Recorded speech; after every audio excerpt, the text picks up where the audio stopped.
For December the 10th, 2021, we talk about Shin Megami Tensei 5, Endzone, A World Apart, and Spiritfarer. Welcome to Level 396.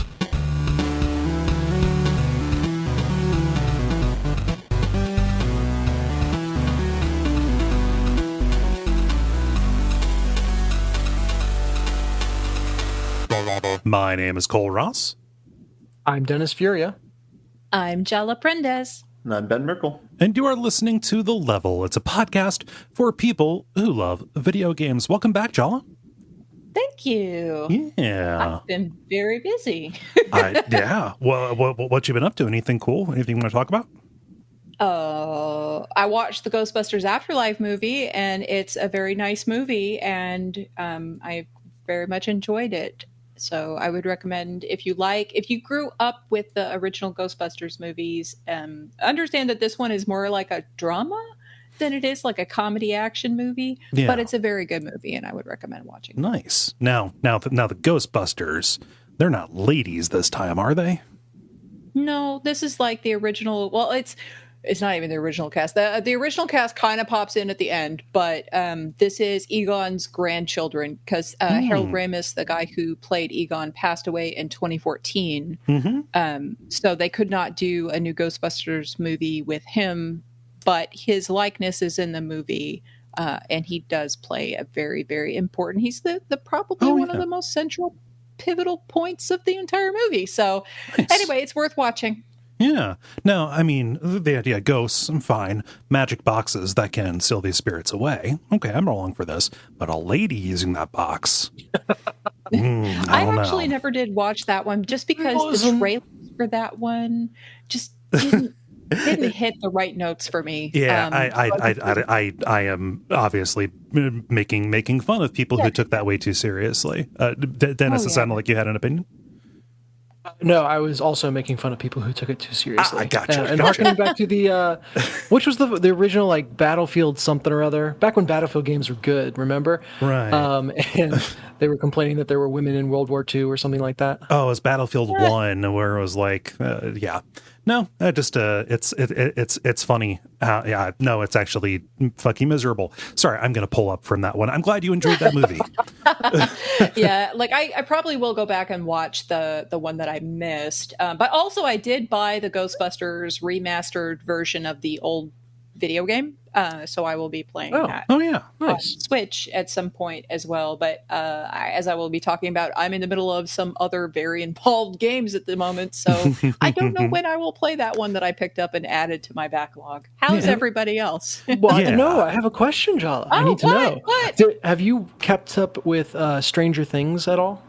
No, I don't watch anything about Stranger Things, but I am aware that the guy who plays the grandson is from that. Yeah, and it's just it's too much ghostiness proximity there. I feel like those are too close to each other, and I wouldn't be able to watch it without just constantly wondering when the rest of the Stranger Things characters are going to show up. This is going to be a crossover.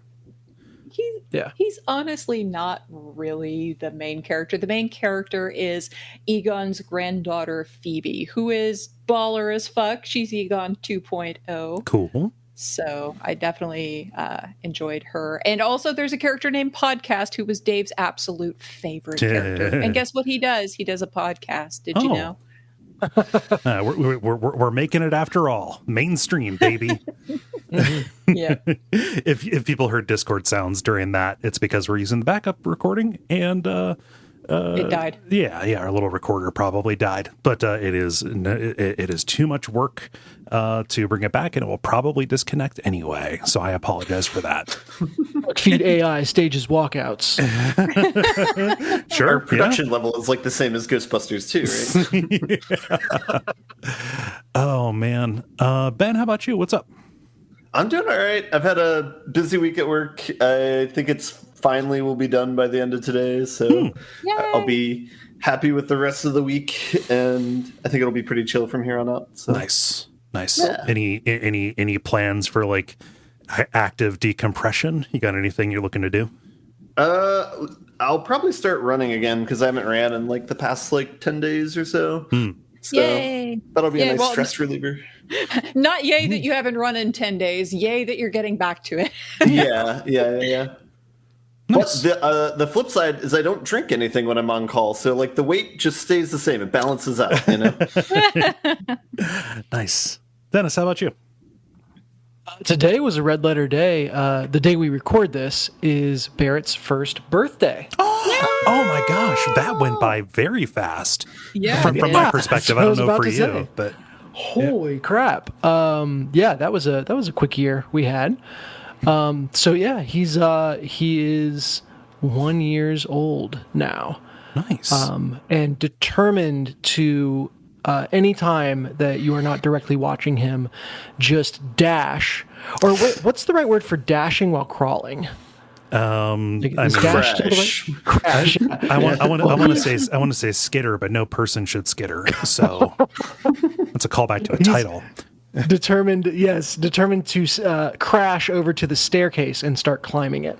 Okay. That's his thing. And we've got a baby gate on it, but we also have two young kids who don't understand the concept of no, seriously, your brother will fall down the stairs. So it gets left open all the time. At first, like when he first discovered it, he would get too pleased with himself and he would make it onto like the very first step is a landing. Okay. And he'd be so happy he'd start doing like a kind of like just excited for himself. And so that was our alarm. Now he's getting more savvy and he stays quiet until he's like halfway up the stairs. Then he's too pleased with himself and starts laughing. And so that is our life with a 1 year old now is when might the baby be making a break for upstairs? And the answer is, can you see him? No. Then he's making a break for upstairs. Is it set up like a motion detector that'll make like a little chime whenever something moves past? You know? Yes. It's like oh, Jen was carrying some laundry up and down or whatever. Or Dennis was carrying laundry up and down. I understand. That's a normal chime. If it's a bad chime, brrr, Metal Gear alert. Yeah. Just tie a weight to him. Just put him under a laundry hamper. How many pounds can my baby carry? Yeah, let's get a buff baby. You know? Little buff boys. No, you don't want to introduce evolutionary pressure. Little baby Hercules. When he tries to surmount it. Yeah. Right now, if I catch him, I can stop him from going up the stairs. I fear the world where that is not the case. Yeah. I mean, bright siding things is a bad is a bad habit, but it sounds good that he's not timid about it. That he is curious and I'll get behind him and like just follow him up the stairs. So I'll let him climb it. I just make sure I'm there. Right. Which I probably solidifies in his mind that it's play, but also he's experienced on the stairs now, and I'm less worried about him falling in the times where he will get to them and we just don't realize in time. Right, and also like if he's confident about it, he's less likely to hesitate and probably fall. I don't know. That sounds nerve-wracking. I'm trying to give you reasons not to feel not to feel like you're crazy about that. Oh, it's all craziness over here. Yeah. But yeah. Survived a full year with 3 kids. I will wait for my medal in the mail. Oh, man. Thanks, Ben, for posting a screen from the Little Buff Boys competition. Yeah. I don't have too much going on over here. I've mostly I'm on the downslope of Fallout 4, which is nice. That has been I've put in I've not completed the last expansion yet, but I have put in 105 hours on that, which is the most I have done on any game for WoW outside, I think, of The Witcher 3. So yeah, that is and The Witcher 3 was like we did the main thing, and then we did both expansions over the course of the next year. It's been a big one, and I know that I'm just talking about playing video games in the not video games portion of the show, but it does, it kind of like monopolize. It makes you anxious having all that in front of you, and so I'm happy to be near the other side of it. Let's say, yeah. Taglines like hundreds of hours of play or infinite replayability start feeling like threats rather than promises. Yes, yeah. So, and it was, nobody forces us to do any of these things. I agreed to do. That's not true. Help us. Cole's forcing us. Wait a minute. I'm sorry. All I heard was some static there. That was a weird edit. I'm gonna leave a marker there. So that's been nice. So I can focus on other things, such as getting ready for Duckstream, which is going to be happening as people are hearing this. Begins in a week. December 17th, 18th, and 19th. 48 hours. It'll be fun. I've not decided like what horror game I'm going to put up there, but we'll figure it out. It is tough to plan. So I think we should talk about video games. Jala, you said you've been playing some really involved stuff that I want to hear about. So why don't we do the regular kind of show, what with the grind, the multiplayer, and the end boss, and get started with The Grind, where we talk about the games we've been playing over the past period of time or so. Jala, I'm going to throw it to you. Okay, so I promise that although these are involved games, they will not take me as long to talk about as Fire Emblem. So, the first one is Shin Megami Tensei 5, which I had mentioned previously that I was going to be playing this game when I finally got a copy of it. So I finally got my copy, as everyone knows from the last time I was on. So I have put in a good 25-ish hours so far.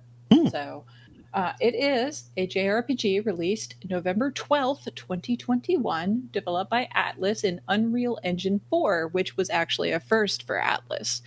This engine allowed them to spend more time on trial and error and coming up with ideas because they were able to create something and then immediately see it in the game world. So I don't know how their method was before this, but anyway, that was just something of note. So, story-wise, you follow the life and times of yet another boring high school student who gains magical powers and goes on an adventure between modern-day Tokyo and the Netherworld, which is full of demons. The story is the same tripe as always, a war between demons and angels, chaos and law, taking place, of course, at Tokyo Tower. Pretty early in, you find out that your modern-day life is a figment of the imagination of God, and it ceased to exist 18 years ago when the big war happened, and you end up getting roped in by the people from Bethel to help prevent the demons from taking over. How, you ask? You inexplicably fuse with a proto-fiend, that name made me giggle, named Aogami, which just means blue god. Anyway, who is a construct created by Bethel. Okay. You yourself are a sort of demon and also enlist demons that you come across and fuse them together in the weirdest possible fusion concert underneath a booby lady who becomes very large. It's a thing. And I don't have videos because they won't allow me to record videos, but I have plenty of screenshots on my Twitter. So... as usual, all the demons are super horny, just like they were in SMT4. And it's grindy, and to me, the story is really not the reason I'm playing it. I have no idea You're only why. playing it for the booby ladies? The booby ladies and Mara. Yeah, of course. No. Anyway, I just like catching Pokemon and mashing them together. So anyway, I don't actually know why, but there is a DLC side quest with menorahs of mass destruction. Like, you have a menorah that brings you to doom critters that you get their menorah after you fight them, and then you go off to the next person's, but I don't know what the hell is going on. But anyway, there's menorahs involved. Menorahs, like from the Festival of Lights. Arbitrarily, I don't even know. It's not explained. Anyway, that's the story of this game. It's not like Atlus to use religious imagery from a bunch of different faiths in kind of a weird and haphazard way. Oh yeah, there's a bunch of stuff from different folklores, different faiths, and all kinds of crap. All Yeah. just kind of it's very funny to me because of course I dig folklore and mythology and things like that, and I actively have studied that. So like whenever I come across their interesting rendition of one or another critter or god or what have you, it always just kind of makes me laugh or shake my head or both. I mean, it's anyway, one of the draws of the series. Yeah. Yeah, is just to see what they're doing. Yeah. So anyway, when it was released, it had generally favorable reviews, and it was the highest selling physical video game of the week in Japan and outperformed other JRPGs in the UK. So I guess it did not do as well here because there was no mention about how well it sold in America. But it was constantly sold out. I know that. I know that too, because that was part of what caused the drama of me not being able to get a copy of this game. So anyway, so let me go ahead and talk a little bit about the gameplay. There's a few things I will mention about that, and then that'll wrap up talking about this game unless you have questions. So cool. This installment has a really, really huge world. The Tokyo overworld is similar to the overworld in 4, but the areas you play in once you arrive in a new map are just huge.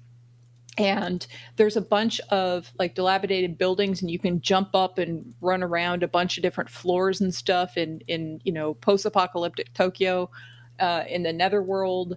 So you have a Naruto run that you can do where it's a Naruto run. Because you guys don't know anything about that. No, I know the meme. You know that one. Okay, so his arms are straight back, like, straight back to the sides, and he's leaning forward, and he's just like, well, that's how this dude runs. And you speedily dodge around enemies on the map because they are physically there, and they're not just shadows. Like, you actually see what you're going to be fighting. It's and like you can dodge around Final them or Fantasy run into them. Yeah. And if you slash at them, because you do have the ability to slash at stuff, that basically gives you the initiative when it switches to the battle screen, because it takes you out of the active time map into a turn-based battle map. And that's a change from 4 and Apocalypse, right? 4 and Apocalypse, those were action RPGs. Am I correct? No. Oh. I was mistaken. At least not the one not 4. I don't know if Apocalypse was, because I didn't play Apocalypse. I think they both played the same. I had a misconception about those games. Well, you walked around, but like when you came across a shadow or a demon or whatever, then it switched to a battle map. Gotcha. So, okay, so then when you go into combat, you yourself are fighting along with 3 different demons, and you can switch out demons for others that you have summoned at the moment, but that takes a movement, and you basically have like a bar with every round. You have a bar with 1 blip on it for each person who you have in your party. So if you only have 3 people total, you and 2 demons, then you only have 3 blips, that kind of thing. And if you say, for example, miss when you're trying to attack the enemy, you lose 2 blips instead of 1 blip. And if you do a critical, you gain an extra blip and that kind of thing. So like they do stuff with that penalizes you if you miss and encourages you to, of course, get crits or hit weaknesses, that kind of thing. Anyway, as I mentioned before, this is grindy. You want to roam around the map for a while, exploring everything for secrets, side quests, and treasures. It's not super absurdly like for Shin Megami Tensei, the series, this is not a hard game to play. It's not that level of grindy like Dave has been playing through 3. Yeah. And that's like, it takes him a million years to get anywhere in that game. It's not like that. Oh, go ahead. Yeah. Is it engaging to play, if not hard? Like, are all the battles samey when you're grinding, or are there interesting things to engage with as you're going? Well, because of the weaknesses and everything that you come across, weaknesses and strengths of each of your individual party members, until you get to a certain level of really high above the critters you're fighting, they're actually kind of challenging. So like there's an engaging level of challenge. I'm just playing this on regular mode, whatever the standard mode is. If anybody wants to know, you can change the difficulty down, but if you start in standard mode, you can't go to like hard mode, for example. So, but anyway, also levels tend to be really significant. Once you get a level, it makes a bit, like you see like just slight increases on bars and stuff, but then like your actual potency in combat is just exponentially better every single time you gain one level. So if you gain 2 levels in this, then you are golden. Like you've done a lot. Like you will definitely wipe the floor with whatever you were struggling with a minute ago, that kind of thing. Nice. So sometimes I feel like I need to run around and go gain another level or 2 before progressing the story, but that's partly because I have all the DLC for it as well, and I also am doing like challenge battles against super difficult demons in the area and things like that, and doing extra side quests. So like I'm keeping myself busy basically going through this. So makes sense. Yeah, so this installment of the series includes the moon phase system, which is a standard kind of thing for, I believe, most of these games, where the moon phase affects battle, negotiations with demons for their aid, and also in demon fusion. So, like, there's an optimal moon phase for negotiating, because the demons are in a better mood or whatever, that kind of thing. I don't. Honestly, I don't min-max, so I don't care. I'm just going to play as what is most convenient to me. I have negative associations with the moon phase thing because of Final Fantasy for the after years. I'm sure they handle it better here, but I immediately recoil when I hear that. Well, it's a little thing up in the upper part of the screen, and like I will only basically pay attention to it when it comes to, I have to negotiate with this. I need to recruit one of these demons for some fusion I want to do. So I need to, wait until he's in a good mood. And so that I'll, recruit it when it's at that phase or whatever. Makes sense. Just the likelihood increases. So, this game also introduces Magatsuhi skills. So it is a gauge that fills up as you fight, and once it's full, you can basically use a super move. And this is a bunch of different types. The first one that you get is called critical, which is pretty obvious what that does. Everything that you do after that for that turn is a critical hit, which also means that you get extra hits as long as you land, as long as your accuracy is high enough to actually land the blow. So that means you get double the turns. But every demon race also has special Magatsuhi skills that you can unlock by doing side quests throughout the game. Or you can just talk to them out in the world. You can pick them up from some of the like random demons you find just to chit chat with, if I recall correctly. Also, there are Magatsuhi crystals on the active map. Green ones heal your party, yellow ones recover MP, and red ones fill the gauge. So you can also fill the gauge that way. There's also there's a bunch of save points. There's nodes everywhere, or they call them ley lines in this game, and you can actually use like a left trigger and warp back to the last one that you were at automatically, infinitely, as many times as you want to. Also, that's cool. You can warp from one of the save points to another save point that you have unlocked. So that's also extremely useful if you are looking for a particular thing, or you want to go back and explore an area, but you don't want to have to run all the way over there. You can just warp around. Oh, that rules. I mean, it sounds like, not to be a parody of myself, it sounds like a bonfire in Souls. Yeah. So also, there is an essence system where you can change your elemental affinities or your skills per the skills of the essence in your possession. These essences are tied to each demon. So like you can get an incubus essence or a mermaid essence or whatever. You can also opt to fuse an essence onto one of your demons to give it new skills, but you cannot change its affinities. So like your main character starts out with like a complete immunity to electric, but a weakness to dark, or in a couple of, or something else, and you can change that if you are up against a boss that has a bunch of dark skills to like just basically find one of the essences where there's a shield against dark, and then just switch your affinities real quick before that battle. Mm-hmm. And also, again, you can kind of just mix and match skills, not necessarily by fusing demons only, but also by using essences in combination with demons. So again, this is something that people would probably min-max. Mm-hmm. I don't care to min-max, so that is not my approach. And you feel like you're getting by, without needing to sweat over every single percentage point. Yeah, I mean, like, I like to collect the Pokemon. I like to mash them together and make new Pokemon.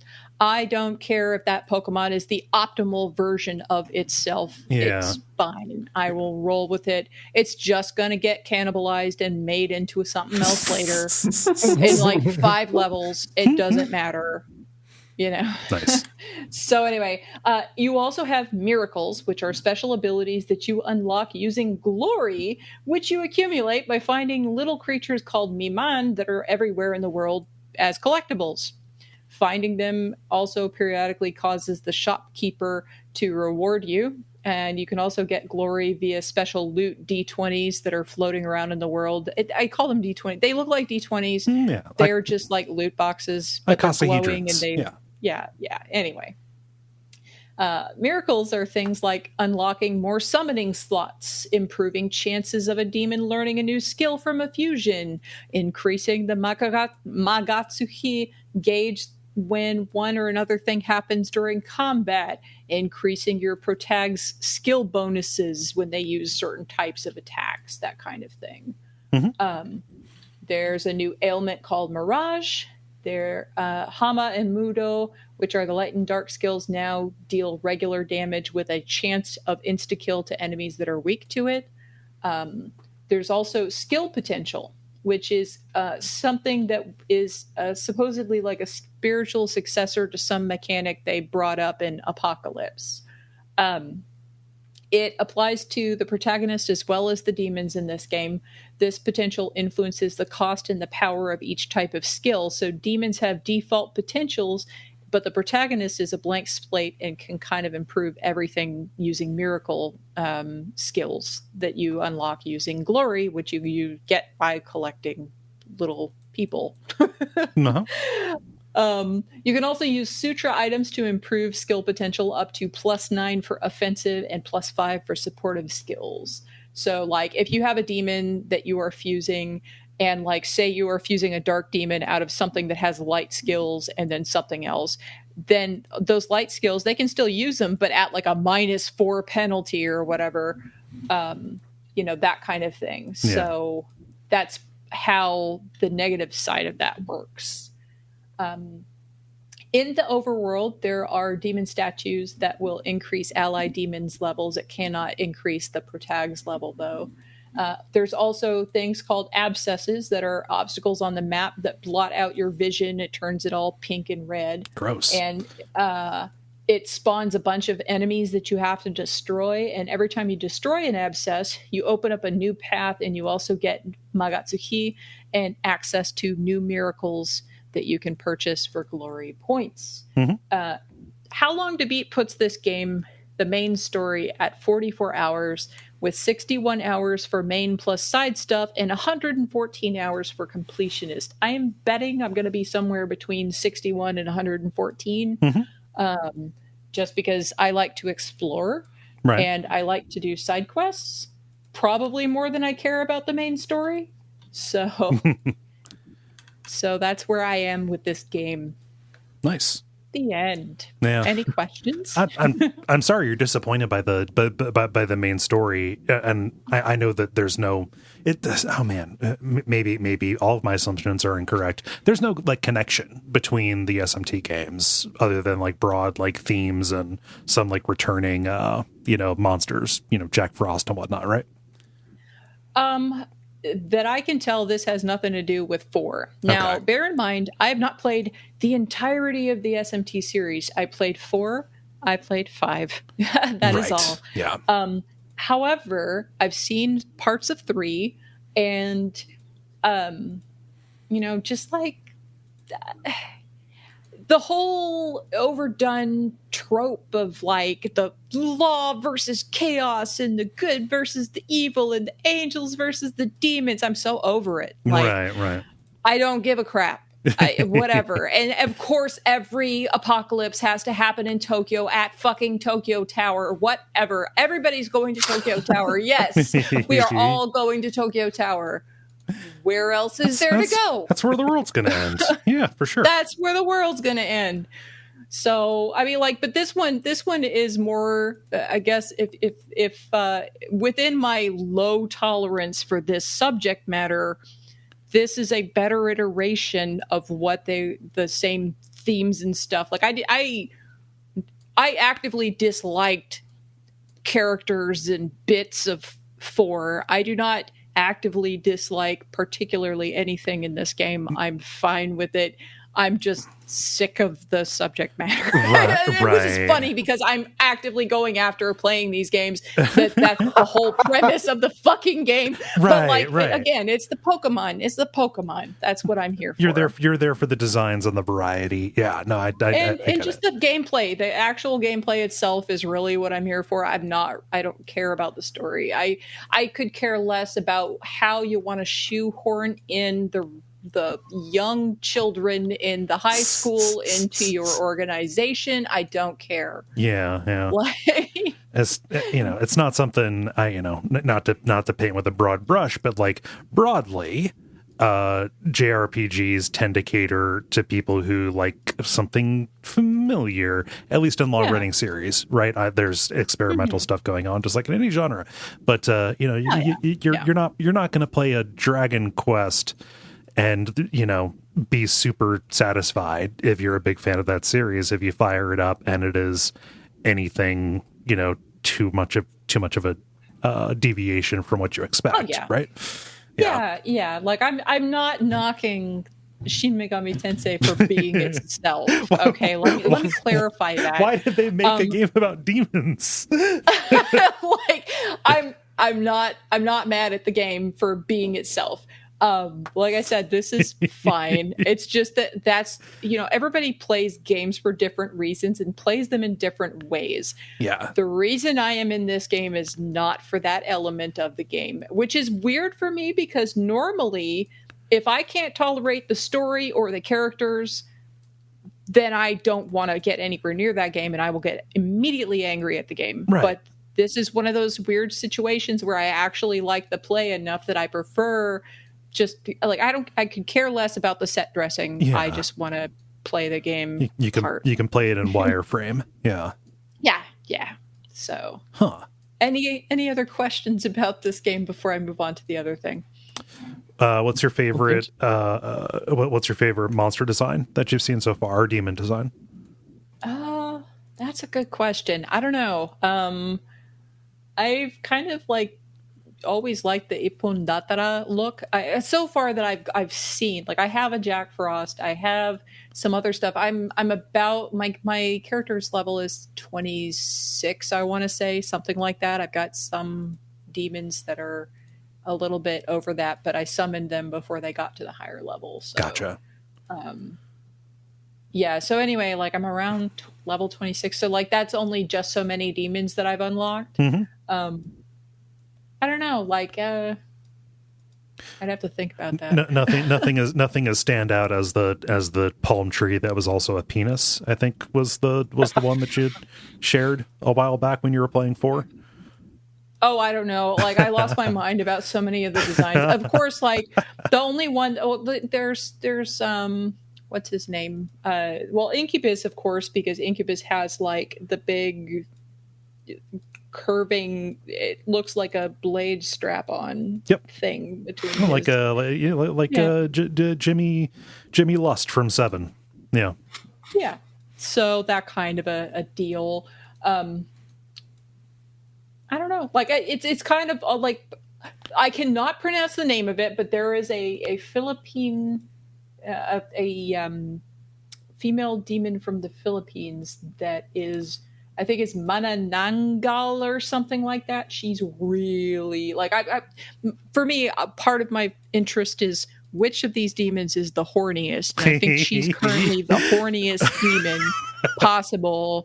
She's cut into two pieces with her guts hanging out, but her upper half is floating, and all of her is naked, and she's touching her own ass, and she's chasing a Jack Frost with saying weird implications and things that, like, the Jack Frost is like, save me from her, and that's how you first meet that demon. So, yeah. Wow. So anyway, it's bad. And like, it's so weird because I so often just eye roll and just go, oh, this is just super horned out. What the hell? But like, it's I guess it's because the way that it's played up in these games, and it's just all the demons are just nuts. Yeah. It's just, no, they're all weird. And like, it just kind of, the main character's not weird. He's not being weird to anybody else. Mm-hmm. It's none of the other characters. They're all straight-laced. It's just the demons. Yeah. They're not it's its own little weird thing where it's just like, it's kind of like watching a train wreck, and you're like, wow, they put that in there? Wow. The demons are all pulled from the Dragon's Crown universe. Yeah. Demons are role models. Yeah. Yeah. And I mean, like, okay, they can justify it because they're demons and, whatever. So I mean, anyway, for as shitty, I'll pull something from my own life. For as shitty as the Saw movies are, there's still a little bit of joy in watching the stupid creative traps, right? Like, oh, what are they going to pull? Yeah. What are they going to do this time? Right? No, it's and it's like, it gets to the point where it's just funny. Like, every time I see something like this, I like Manananggal, or however you pronounce her name. There's a lot of A's and N's. She's just, it's funny. Mm-hmm. It's just funny, the degree that they've got it turned up. And yeah. So anyway, I will stop talking about that. And if the play's on point, then yeah, no, that's I get it. I will definitely take, sit there and take screenshots and wait for Dave if he's not there, and be like, Dave, look at this one. Look what this one did. This is ridiculous. So nice. Okay. All right. Other game. So AI, the Somnium files. Oh, that's by the Zero Escape guy, right? Uh-huh. Okay. And I've got something funny to tell you. I did not really follow the game release news, and I didn't even know this game existed until a couple of weeks ago when I stumbled across it on the eStore. And I also had no idea that it was a Spike Chunsoft game until after I booted it up, because I don't pay attention to jack or shit.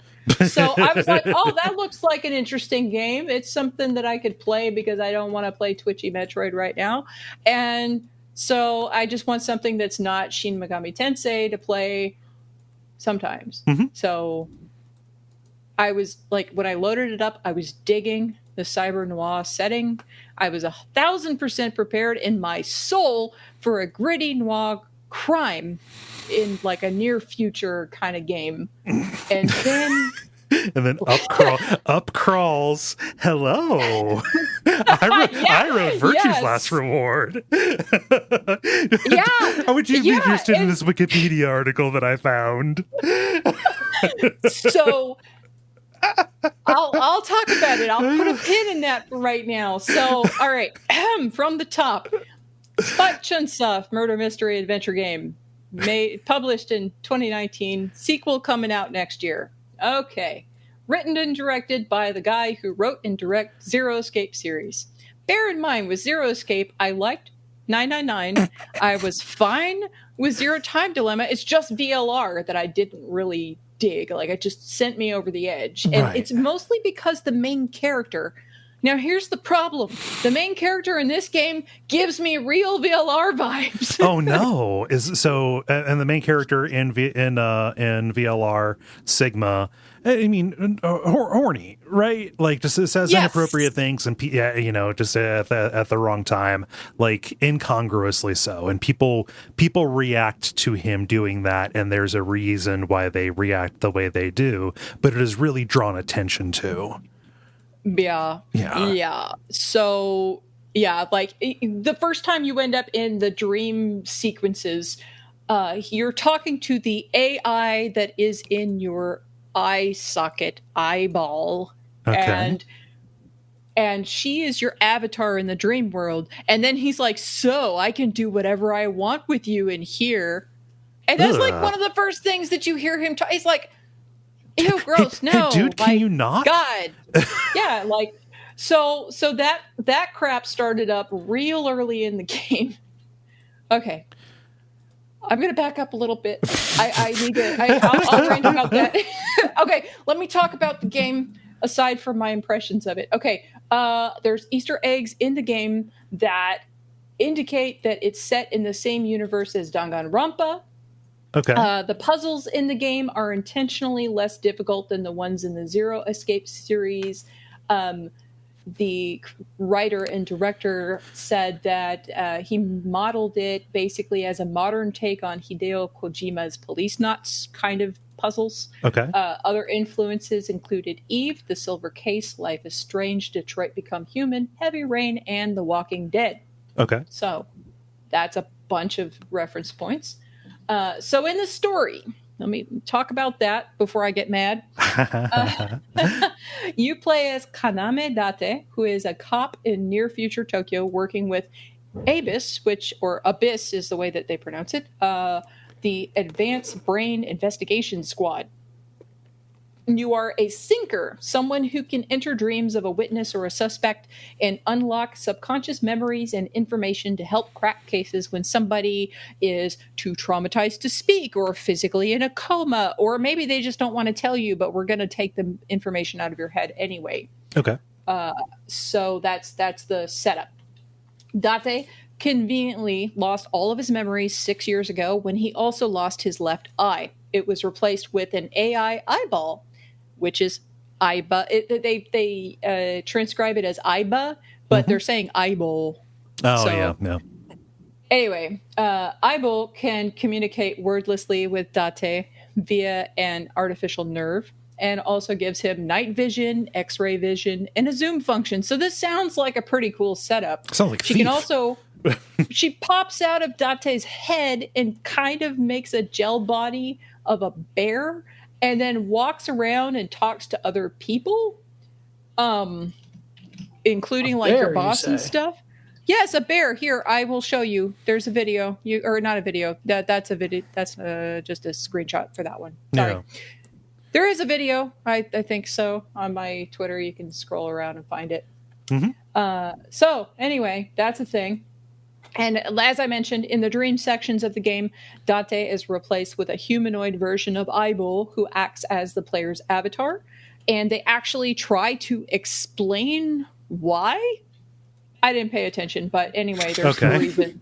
You can read about it. I posted the thing on the Twitter. You can go look. So at the start of the game, Date is summoned to a crime scene where a woman was murdered and tied to a merry-go-round horse in an abandoned sector of town, and her left eye is gouged out. At the scene, he stumbles across the woman's daughter trapped inside the column of the ride, holding an ice pick that happened to gouge out that woman's eye. Okay. And so his mission is to figure out who did it, why, what's going on. The girl is mute and can't talk when you first see her, and you have to actually go through a whole Somnium section to see if you can heal her psychic trauma to help her get back to being able to speak again so she can tell you what the hell's going on. So, the gameplay. The average play time for this is allegedly 20 to 25 hours, so I don't believe this is going to overstay its welcome, nor do I think the pacing is going to go awry given its pedigree, because as much as it frustrated me, the pacing in the prior games was fine. Like all the other games from this publisher, developer, writer, whatever, like the pacing is not a problem. Also, the flowchart setup where you can skip to decision points rather than replaying the whole thing to get there. You can fast forward, you can skip parts that you've already seen. All of these are things I want in every single game of this style, and absolutely. This game has all of those bare minimum concessions. Yeah. So, that is in its favor.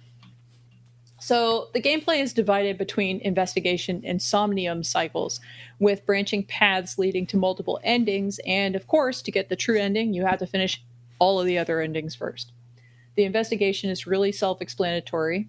Those are the longer segments of the game. And then the somnium sections tend to be pivotal points where the paths branch, at least from what I've seen so far. I've only hit a couple of somnium sections. You have a limited amount of time in the dream world. You have 6 minutes, after which you need to be gone, or else your personality or the host's body might be damaged or lost for unexplained reasons. You do not burn time unless Eibel is moving around and doing stuff, though, so it's not as high pressure as that sounds. You can kind of look around and kind of figure out what you want to do before you burn all your time up. Yeah. Plus, you get things that are called timies, which is an acronym that is explained briefly, and I don't pay attention. Because whatever. Of course it is. Yeah. It's a It doesn't bonus matter. that lowers the amount of time it takes to perform actions in Somnium. Mhm. So there's also a rewind feature, so you get to backtrack up to 3 different movements that take time in the world.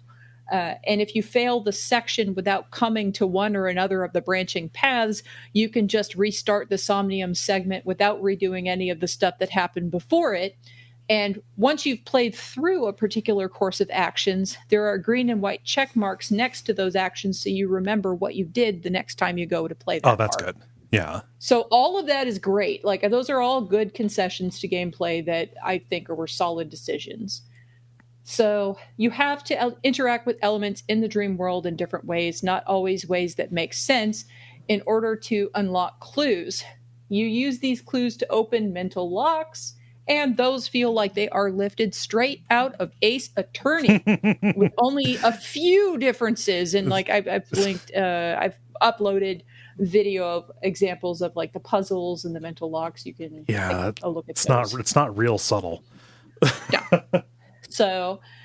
So initially this felt like it was leaning really, really heavily into Ace Attorney territory, because it's a murder mystery where you're trying to figure out who done it, but all the main characters are just weird as hell. Mm-hmm. Only the way they're weird is just really off-putting rather than fitting into an overall goofy tone like Ace Attorney does. Right. So there's super dissonance, especially at first, which has lessened a little bit, but it still feels off where I'm at in the game right now. Like, there's just weird crap that I cannot, like, I'm just like, what is happening, and why is it happening? Why are you doing a weird dance when you first pop up?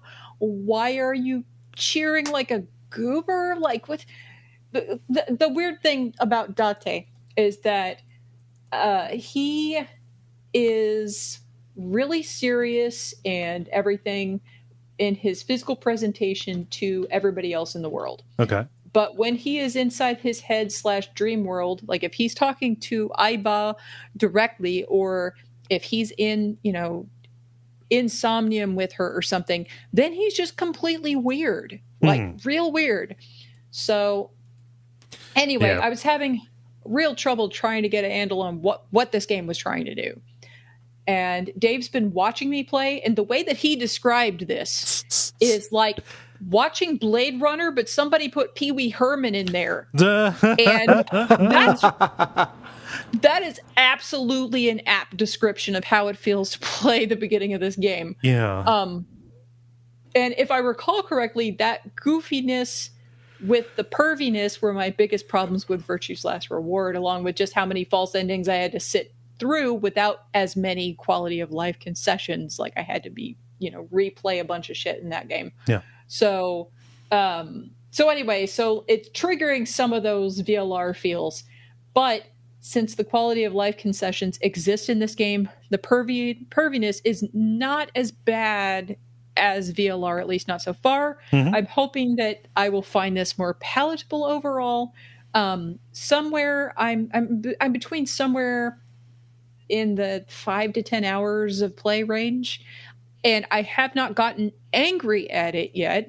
Mostly I'm just kind of staring at, like, what are you doing? Or, ew, that's gross. Like, why? Mm-hmm.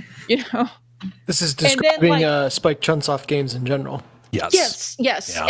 But then I'm like, I've developed a theory about the main character that, if it's correct, explains all the cryptic stuff everybody is half saying, and also explains a variety of other details, including the disparate nature of his personality. Mm-hmm. And so, since this is Spike Chunsoft, though, I fully expect the truth to be way more complicated than I'm already theorizing.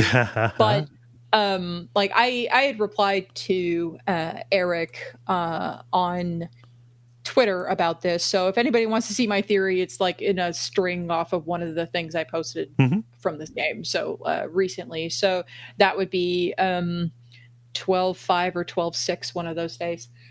If anybody wants to go back and look at my theory. But anyway, it's probably going to get super ridiculous, and I'm fine with that. That's cool. Yeah. I will say the voice acting, the animations, all of that stuff is all really good. The gameplay is fine. Like it's not frustrating to go through the Somnium parts. They have so many ease of use, concessions in there that it's fine. Like there's not a problem going through the game. It's not like you have to bang your head against the assembling the comics at the end of the Danganronpa trial or something like that. Like it's not that weird and hard to play. So anyway, like I'm looking forward to seeing more of the actual story, because the actual base story I'm interested in, and like various other elements. It's just that weird disparate nature of the main character being like he is that I'm like this, all right, this tone feels sloppy, guys. Yeah, we're here again, are we? Okay. Any questions? I mean, it's nice. So when I had heard about this, people saying like, yeah, it's, if you liked the Room Escape stuff and Zero Escape, this might be disappointing because it's, a little bit more, it's on the visual novel side of things. I'm surprised to hear that there's as much play as there is. Like, you make the Somnium, dream diving stuff sound tense and cool. So that seems kind of neat. Like, it is, are the people who describe it as being basically just a visual novel, are they correct, or is it, or were they being oversimplifying it? I would say that that's more on the correct side than incorrect, because the investigation sections are basically the visual novel parts. Right. And that is the bulk of the game. The Somnium sections are limited. You have a certain number of moves you can even perform throughout those segments, and they are short by comparison to, they are meaningful. That is where your pivot points, but that's also short sections. Yeah. So it's more on the visual novel side than it is on anything else. It was intended for a more of an adventure game kind of audience anyway. So, it more so than people who want like super active play. Yeah. So.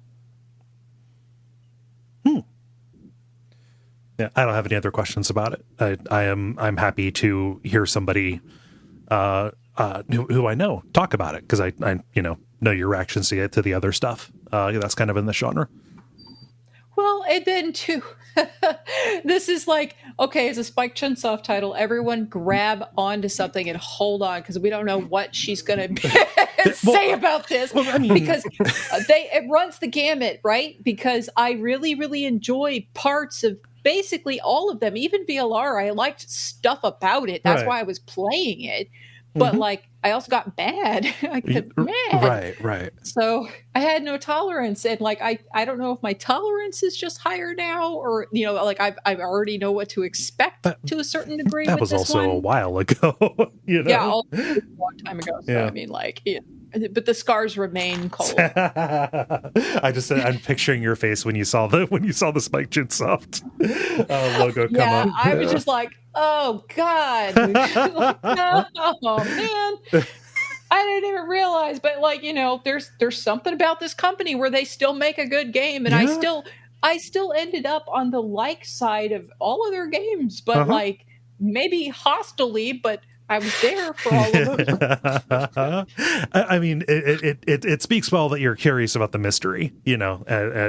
that is ultimately kind of what is important about these, Oh, yeah. and it's still kind of tantalizing you, drawing you forward. This is it feels like it's more simplified than the kind of bug nuts crap he came up with for Zero Escape, because Zero Escape was all over the board, and I still don't know if I have 100% clear vision of what the hell was going on exactly, because he just introduced so many random bits, and themes that he rolled with for a while, and I'm not sure if they actually were real, right.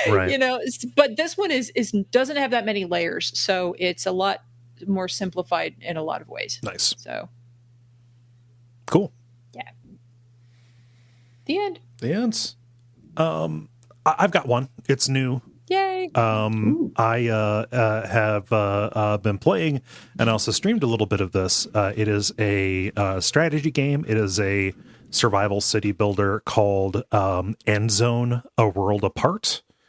So sports game, right? Yep, it is all about the football, baby, the gridiron, the big game.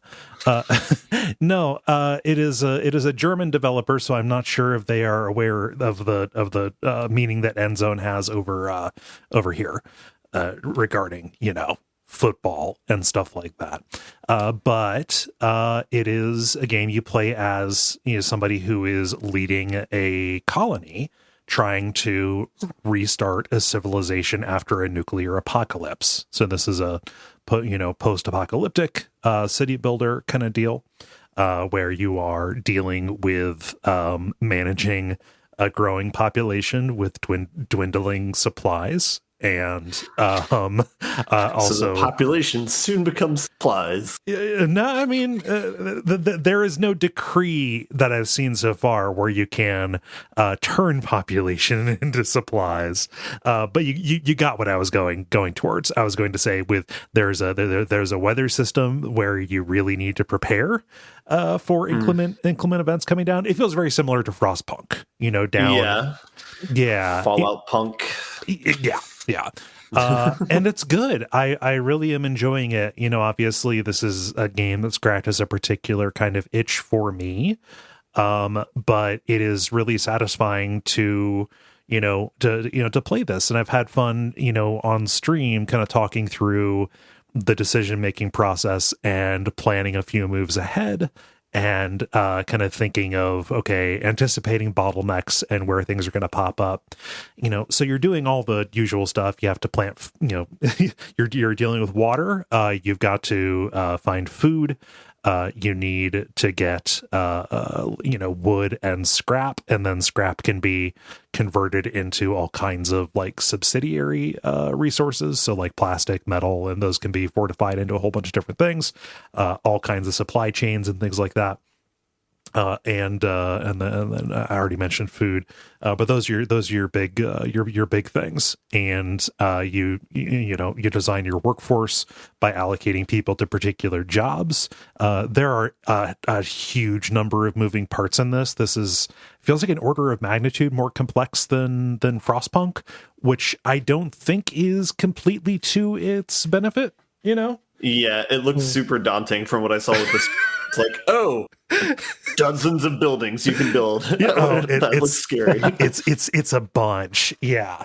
And each of the buildings, it's not just like you've got certain people dedicated to like, your food workers. You like, so we have this number of fishermen, we have this number of gatherers, we have this number of hunters, we have this number of farmers, etc.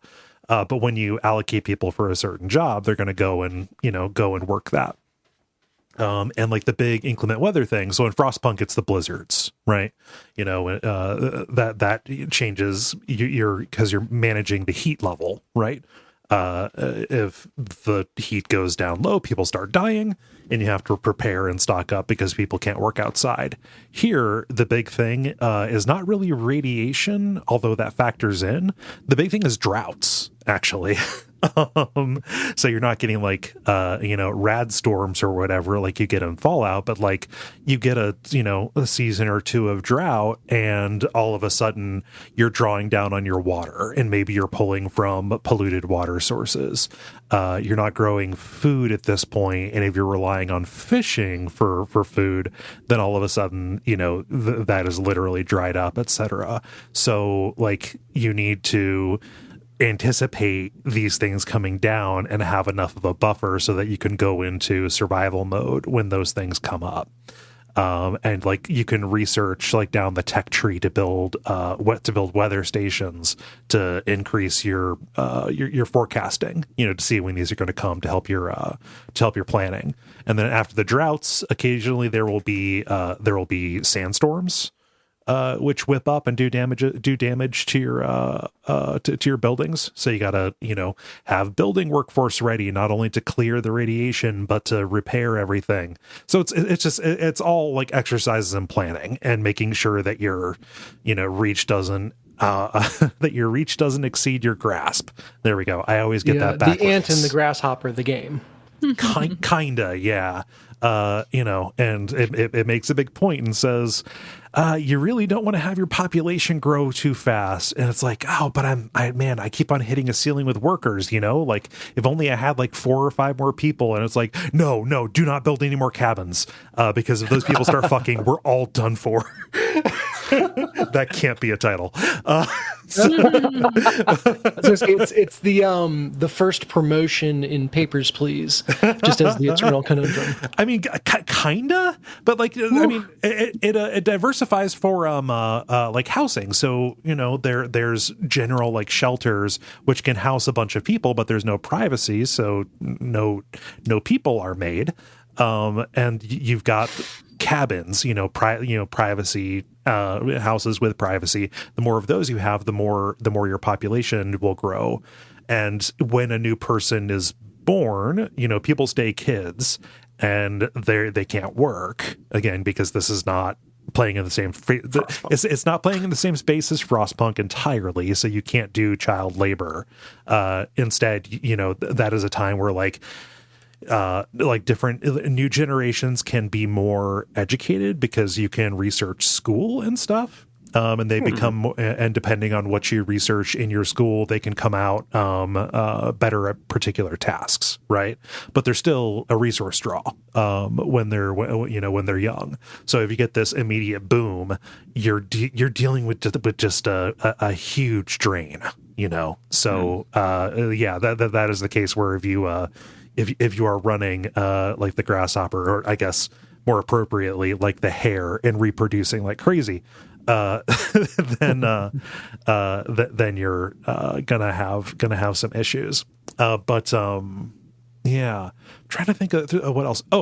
Something that's real cool. Again, this is super like finicky, and it's a level of complexity that's not going to be for everybody. But logistics in this really matter. So like when your dudes harvest something, it's not like they go and pick it up and it immediately goes into the big inventory that everybody can draw from. Where that ends up and like the steps that it takes to get where it needs to go is actually super important. So they need to if they're harvesting far out from the base, they need to walk it back to the closest storage point. When somebody needs it, they're going to have to go and get it. And so you can set up like a network of temporary storehouses and warehouses and stuff, and set people to work in logistics to run things back and forth, so everything will be near where it needs to be. It's handled automatically, but you need to research that and dedicate the people there. And it's real interesting because like when you click on a building that is doing a task, you can see like the path that everybody needs to walk in order to make the task happen, and then you can use that as your as like a basis for figuring out how to lay things out. Like maybe I need to have this intermediate step right here because they're having to walk all across creation to get this thing. It's neat. Like, I don't know, I feel like I'm describing a nightmare, but it's actually fun and good.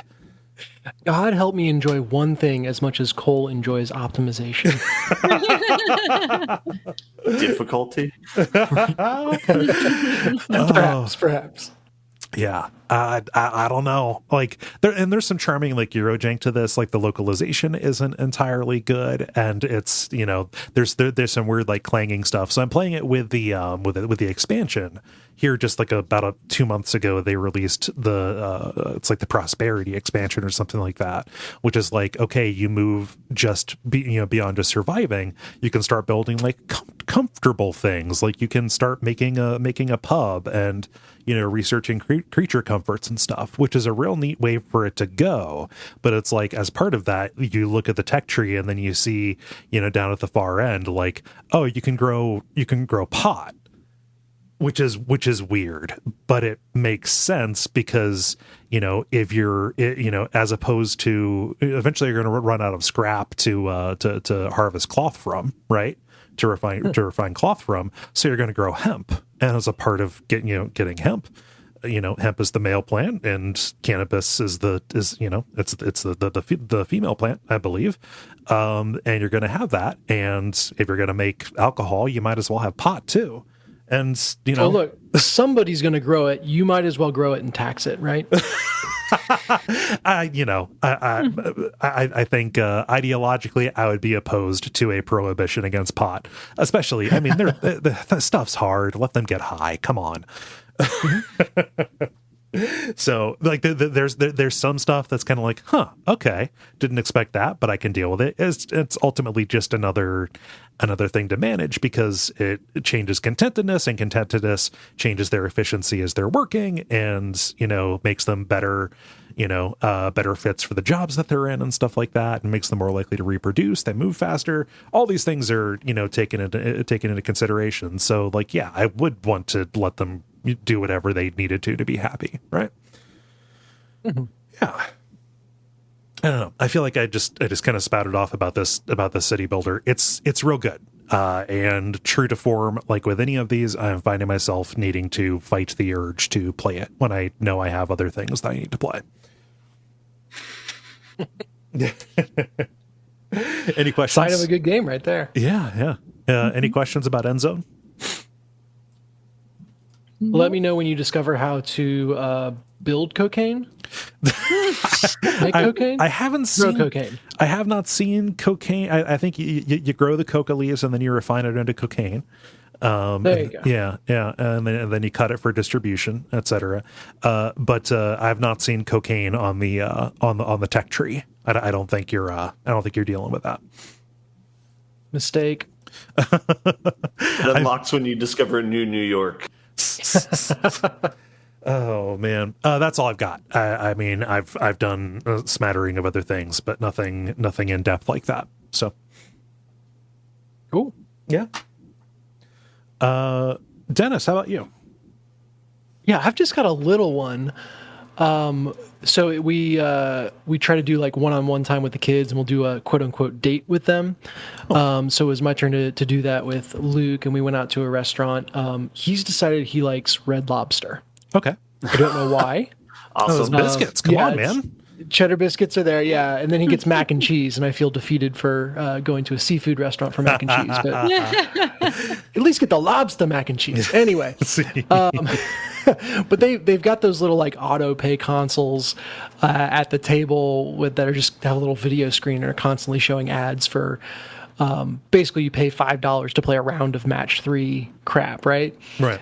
And he's of course very interested in it. I'm like, you don't need to pay for that. I can just download something on my phone. Yeah. I was like, I wonder what good 2-player like local multiplayer iPhone games are out there. Mm-hmm. And very quickly found a blast from my past, Pocket Tanks. Pocket Tanks. And I don't know if it was that specific name, but we've all played this game.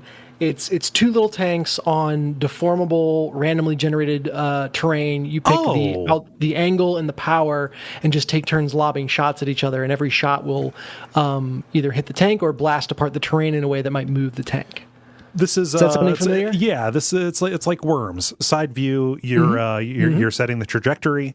Yeah, this is similar to Worms, or there was another name. It was like Annihilation or something kind of generic for like the old PC there's version. A zillion of them. Yeah. And that is the perfect game to play while you're just hanging out at a restaurant across the table from each other. Well, you just pass it back and forth. Exactly. And it was a blast. Haha, I get it. But the little wrinkle on Pocket Tanks, which was the app I found, was you draft your weapons. So they've got a list of 20 weapons, and you go back and forth, each person picking one until they're all chosen. And every shot is a different weapon. So you can never completely settle in and be like, aha, I found the angle. Now I just stay here and blast away. Right. Because each weapon might do something a little different. One might be like a spread fire. One might be a hyper-precise missile, etc. And that was the real fun, is each time someone went, you read the name of the new weapon, and then you see what it does. And so it's like, oh, the firecracker, or the dirt mover, or the worm, one was called, in a nice little throwback. And they all have crazy effects. And yeah, it was just a simple game, but as just a little time waster. Like I would play that with anyone I was sitting at a restaurant with. It was so much fun. And the nice thing was, if you didn't feel like doing a draft of all the weapons, which we didn't really understand what anything did because we had just downloaded the game, there's a quick pick and it just randomly assigns 10 to each. Yeah. So played a little Pocket Tanks game. That was fun. It's going to stay on my phone. That'll be a little time waster whenever we're out and about and need to kill some time. Yeah. Scorched Earth is the one that I'm familiar with, that I'm thinking about. That was like a 90s like shareware version of this. Very cool. Yeah. The one fun story is I think it's called the ion cannon was the weapon, and basically you launch a beacon, and wherever the beacon lands, a giant ion beam fires down and does damage, but also like digs a hole straight to the ground. So Luke hit me with one, and then I miraculously hit him with one from my hole in the middle of the dirt. And so we're both just like at the bottom of these pits that are like completely vertical shafts that you have to be at like a 1 or 2 degree angle to fire. Yeah. And of course, if you get something down in it, then you're guaranteed to hit. And so the rest of the game was just trying to adjust for that. Trying not to accidentally shoot yourself. Exactly. Yeah. Or have something fall back down on you, or collide with the side. It was a good time. Oh, that sounds like a good time. Mm-hmm. That's the new game that I've been playing. Lots and lots of map building in Trackmania. So Trackmania is primarily like a European game. It's got a way bigger fan base, specifically in France, because the company that makes it is out there. But in general, just it's not as big in North America. But they're starting to have a little more traction, and so they're hosting a North American Open tournament that kind of mirrors the Grand Open League that they do, which I guess is global, but all the time slots are European times. And so I've been making and submitting maps for that, and we'll see if anything gets through. I am definitely not talented enough to race in the tournament, or at least do well in the tournament. But I'm really proud of these maps that I've done, and we'll see if anything makes it in. So I'll be very excited if that happens. Fingers crossed for you. Yeah. So that's what I've been playing. Cool. I am approaching, let me check real quick just to be sure. I'm at 731 hours in Trackmania. Wow. After, and it was so 731 hours in a single year I've put in. So you'd say you got your money's worth. What percent of my time I've played. Oh, sorry, go ahead. So you'd say you got your money's worth. I think so, Nice. But I'm going to do the very depressing math. I'm just now thinking of this. Oh, yeah. No, don't do that. Don't do the math. Let's see, 731 math. See if you can beat me, Ben. See if you can beat me. I don't know what the problem is. Divided by how many full days? So I've spent 30 days of playtime. Oh wow! Is that right? Yeah, I Yep. guess 731 hours, which divided by 365. Yeah, I spent 8% of my life in the last year playing Trackmania. Holy crap! I mean, it's better than doing a month of a month of I don't know. Heroin. Yeah. Yeah. And name your illicit substance. Red Lobster. No. Yeah, it's better than doing a month of Cheddar Bay biscuits. As tempting as it is. Right into crawfish. Oh man. Oh yeah. Well, I know some of that is leading the game up, and it has been a little over a year. But yeah, I absolutely have gotten my money's worth out of that game. Nice. And that's me. Ben. I got a bunch of tiny updates, nothing terribly new. Storybook Brawl, I played a bunch of over the weekend. There was a reset between last week and this week. So I guess they're doing that every month, is they'll reset people's ranks to 3,000 if they were above that. And then whoever places 4,000 or above gets invited to like their season tournament, I think. Okay. So I've been grinding that. I got to like maybe 3,600, 3,700, but I was ranked 250, so I was pretty happy about that. Mm-hmm. But I don't know if that means that I'm getting better or if less people are playing the game. But it's one of those two things. But it's good. They're going to put out a patch for it, I think, in a week or two. But it's still the same. It's been the same for like the last couple weeks. So the meta hasn't really changed or anything. And then, so that's all I got to say about that. I've been playing Gloomhaven as well. I have like 3 different campaigns going on at the same time. So I'm playing with the people that I played it with the physical game, which are my friends in Austin. Mm-hmm. I'm playing it with some computer science people from Cincinnati. And then I'm just playing my own campaign when I want to play and there's no one around. Mm-hmm. Then like progressing through. So it's still fun, but it's getting confusing now because it's like I forget which classes are unlocked in which campaign, right? And like which missions we've done in which campaigns. So, and then if I replay, there's like, in particular, like this week, there were like maybe 2 or 3 missions I had replayed for a second time. So I have to kind of like shut up and not say anything of like what the twist is or anything that in the mission to not try and ruin the surprise. Mm-hmm. They have a lot of missions where it's like, read this text when you land on space C. Which is towards the end, and so a lot of missions are designed around, and then it's a mad scramble, or you get inundated with enemies, or what have you. So I could see that being really hard to withhold your knowledge when it's going to upend what everyone is planning. Like, I can save us so much grief. Yeah. Even on the vanilla maps, just knowing what's on the other side of a door, a lot of information, I guess. It's like where the enemies are and what their attacks are, but anyway. It's still fun. I think I can't remember where I was at a week or 2 ago when I talked about it, but I know I've unlocked like maybe 2 or 3 classes in the past 2 weeks. So it's been interesting to play with new ones. There's one class that is unlocked on Austin Group's campaign where it's like the character you can get if you do the options. I think I mentioned this last week. It looks really sweet, but I still haven't gotten a chance to play that yet. But I want to try and unlock that or like retire so I can play as that character. Mm-hmm. So, so that's all I got with Gloomhaven. And then the last game I've been playing is Spiritfarer, which I talked about a week or 2 ago. Yeah. So that's the beautifully animated game where you are playing as, I forget the pronunciation, but Charon. Yeah, Charon. Death boat person. The ferryman across the river Styx. Yeah. So I've continued playing that. I think I've kind of like unlocked more of like the building space and more of like the, I guess, like functions. It's not like Endzone where it's like you get everything up front, like they kind of slow roll, like here's a new building, here's what you can do with it, like here's what kind of resource it can produce. Okay. And they kind of roll it out like one by one. Each building's usually associated with one of the characters that you're ferrying to the afterlife. Mm-hmm.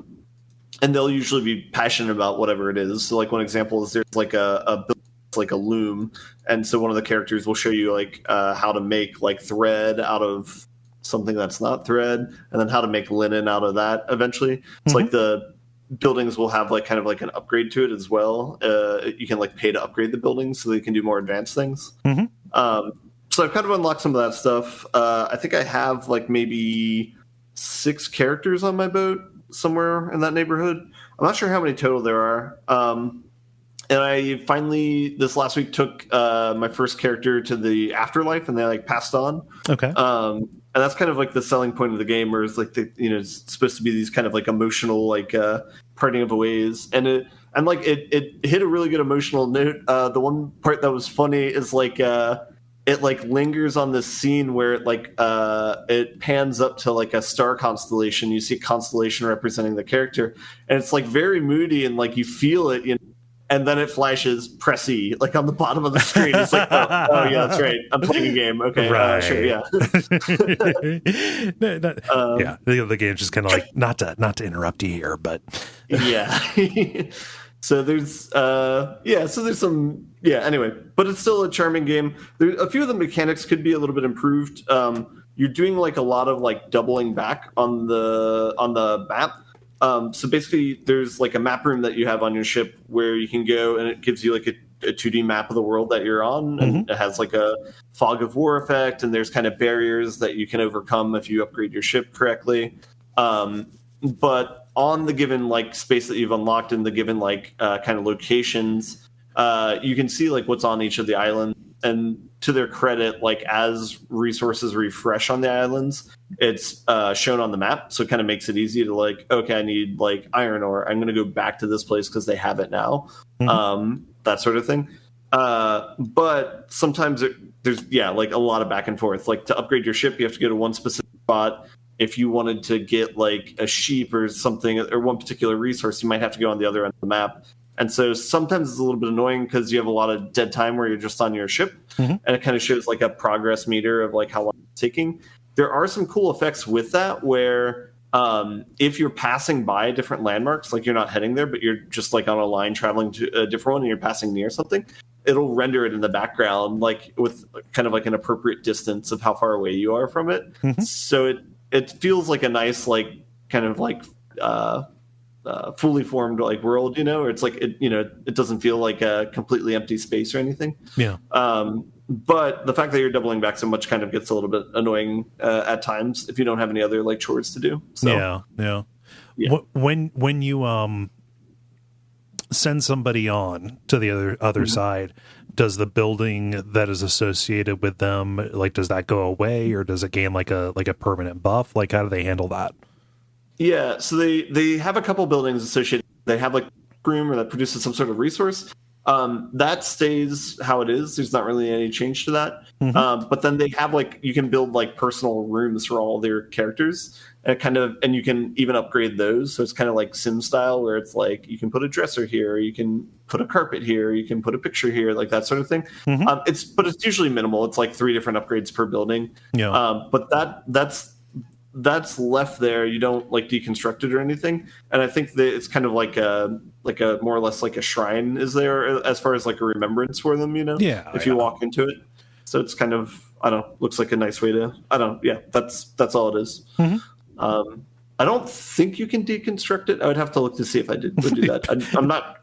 I'm not going to, unless I like am in dire need of space or something like that. Right. I mean, unless the game forced you to like move on, it seems like it would be counter to the theming. Yeah, and the art style is really cool. The like the place where you like they pass on the after, kind of like Japanese like stone bridge, where it's like a semicircle like underneath it, if that makes sense. So with like the reflection of the water, it's like a complete circle that they pass through. Oh, nice. It's just, I don't know, the art style is really nice. So so that's it's still like a pretty game, an enjoyable game. I don't know if it's going to be the best game ever, like the best game of the year, but not a bad way to pass the time. So it sounds pleasant, and the key word there is cozy. That is the buzzword for that kind of game. Yep. That's all I got. Storybook, Brawl, Gloomhaven, Spiritfarer. That's a title. And I don't mean that's the title, like, let's make that the title of the podcast. I just mean as one word. Yep. That's what it sounded like. Yeah. I did run those together. Oh. It was very good, Kole. Multiplayer. Now it's time for the multiplayer, where we ask you a question and then you answer it. I believe this was you, Dennis? That is correct. Question mark? What's the question you asked the nice people? I use an XCOM picture. Of course, it's me. So it's all about randomness, which can be a divisive mechanic, but can also be a lot of fun. So what games make the best or most creative use of RNG? Yeah. I'll get us started here with Greg, who says the Fallout games, I thought, had a very consistent and fair random number generator. Unlike, say, XCOM, the issue with that is proven in your picks. Used an XCOM accuracy meme as the picture for the post. Unlike say XCOM, it seems how the games generate the percent is correct based on all of the factors at play, and usually, if you fail, there's no harsh punishment for failing. So it cuts down on reloading tries to get the end result that you know that you're entitled to. Spoken like somebody who has never accidentally iced their whole party on a on a critical miss, which can happen in a Fallout game.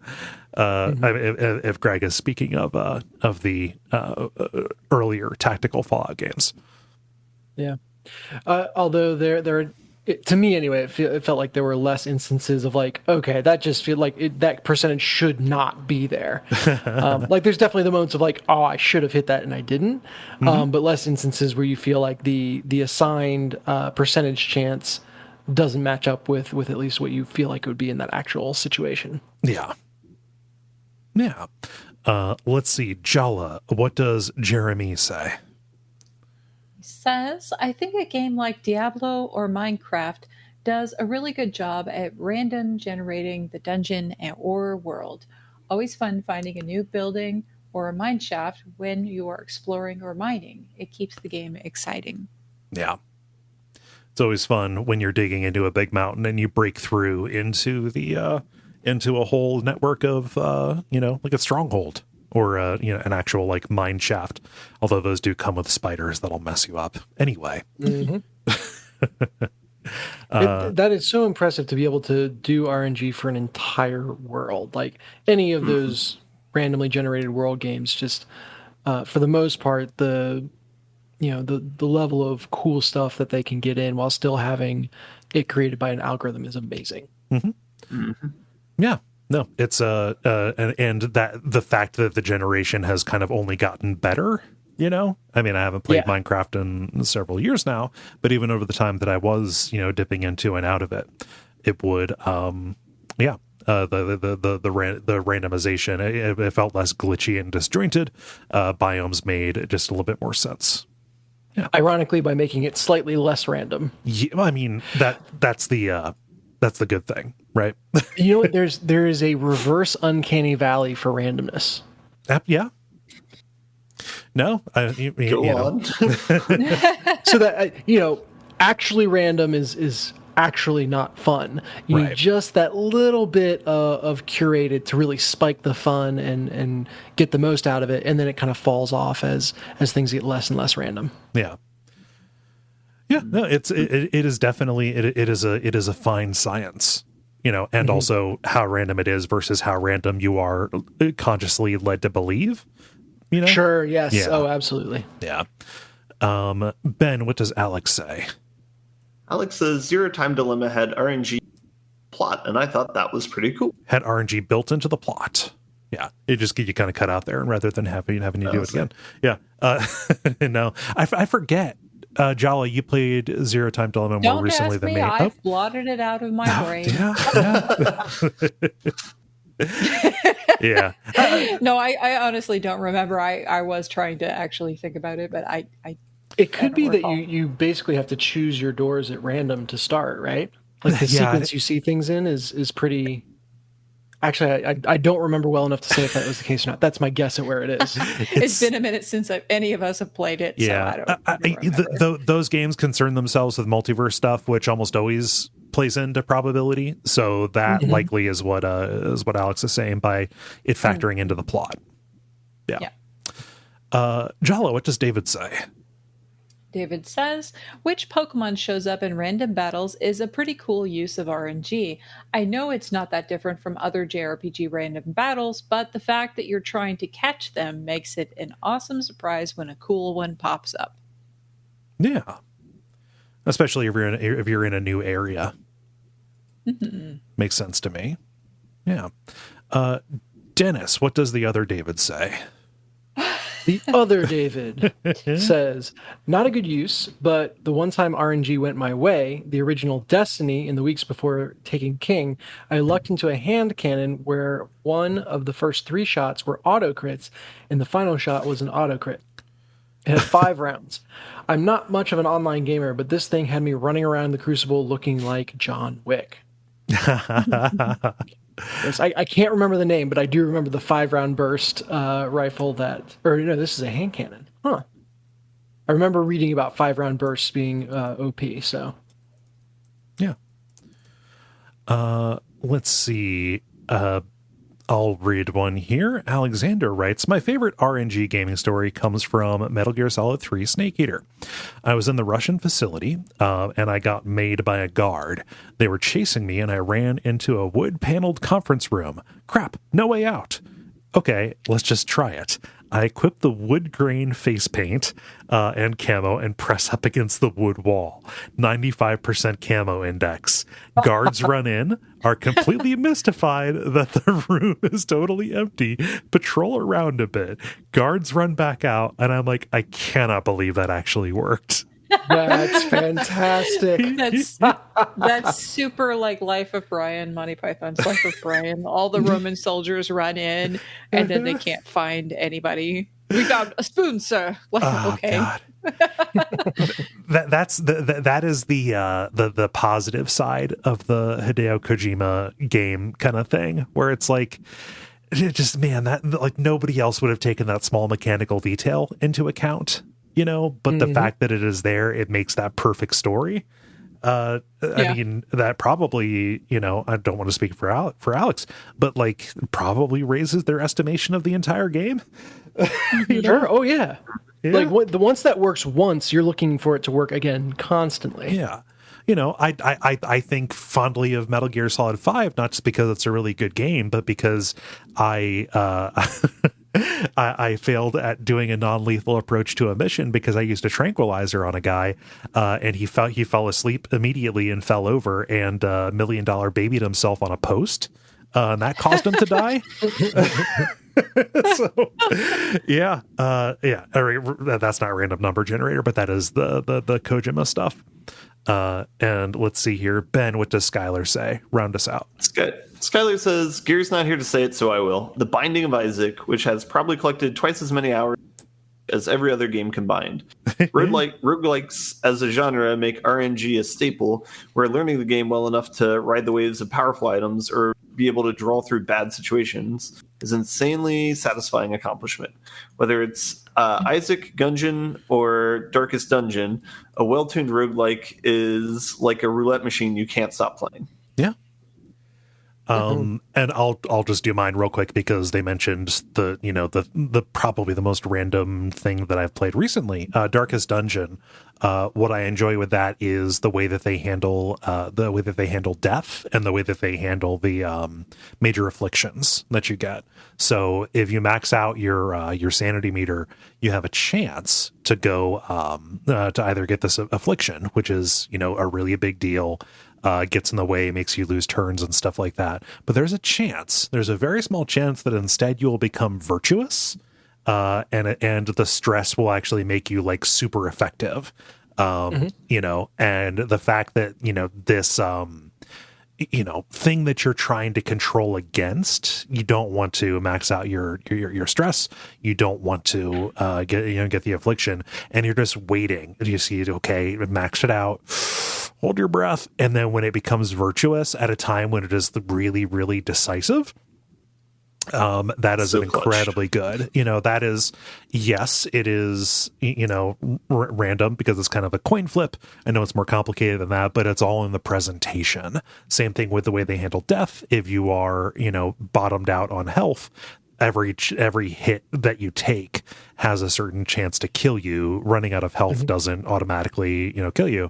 And so you end up in these situations where you flip the coin and you get heads like 6 or 7 times in a row and you kill an enemy on borrowed time, or like they have a damage over time. My last person is alive. I'm not going to be able to get out of here unless 2 more turns and then he's down. Yes. Just because you ended up getting the good side of it, Great way at least to present the random number generator in a way that really plays up kind of almost a sports like drama to some of those battles. Yeah, it's amazing how often the great stories come when things are out of our control and things are left to chance. That's, it can be the most frustrating things, but it's also the things that you talk about. Yeah. Jala. Abyss Odyssey. Cool. That's a roguelike. Yeah. It's very neat. Is that the Chilean game? Yes. Yes. Yeah. Nice. And that's proc gen roguelike, correct? Mm-hmm. Cool. Correct. Not bad. Ben, how about you? I think one creative use that I really like is in multiplayer games. So I'm thinking specifically in like Jackbox and the like adversarial games, or like Fall Guys, where it's like a random door is blocked and a random one is free, and you have to like figure out which one it is. Mm-hmm. Yeah. Man, how weird is it that we got Fall Guys and Squid Game within like a year? And Dennis, how about you? Is that one of the scenarios where like they have to have been in production independently of each other? Squid Game was in development for like 10 years. So, Gotcha. Yeah. Crazy. Yeah. Crazy. I don't think we've covered it on the show, but have you guys heard of Crab Game? Crab like game? jank multiplayer game that's like Squid Game. Yeah, I saw I saw a story about it. Looks fun. Yeah. Dennis, how about you? Yeah, I am going to go with XCOM, even though we had an example of it being very jank. And it does present a lot of very jank RNG situations, but it also presents it in a context where you kind of know exactly how much time or how many turns you have, how many actions you have to get to your desired result. And so it's great. Like, okay, I could fix this with one action that has a 65% chance of succeeding. If that doesn't fail, I could fix it with these 2 other actions that combined have an 80% chance of succeeding. And if, that doesn't work, then I got to do X, Y. And so even though it's highly random, you always have this check down system that allows you to be creating backup plan after backup plan after backup plan within your turn, which is really cool. Nice. I feel like, we've talked about XCOM at length, but I feel like the unreliability of their figures is only a problem when you are expecting reliability. And then you can kind of plan against it, or, understand that you cannot plan around it. Yeah. Well, it's all seeded RNG. So like the same action and the same positioning will always yield the same result. Right. But the problem is the way you get to those numbers is often very arcane. Yeah. So it's consistent, but there is such a steep learning curve in being like, okay, if I move my character to this thing that looks like it's in a corner, that actually expands my line of sight in a certain way while I'm moving, that is likely to proc an enemy group. And you have to really, really learn that stuff to gain it. And even then, you still have to be very good at having your check down plans. Right. It feels similar to like Civilization to me, where it's like they say parts of it are random, but there's definitely like a structure behind it that's doing certain things, like spawning infinite people out of a ship that's near you. Yeah. So, and you might not even be aware of it on like a conscious or verbal level. The particular things you're keeping account of. Yeah. Good question. Thanks. Yeah, good answers.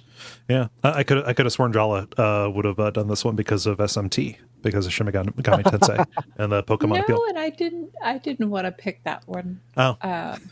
Like as my game choice, because like once I finish SMT5, I think I'll set it down and I probably won't go back to it, but I do periodically go back and play Abyss Odyssey, so it has more shelf life. I guess another instance of that would also be Azure Dreams. That's also a roguelike. Oh yeah. So cool. If you would like to participate in these, you can go to our Facebook page, facebook.com/levelpodcast, and watch for the prompts to go up on Monday afternoons.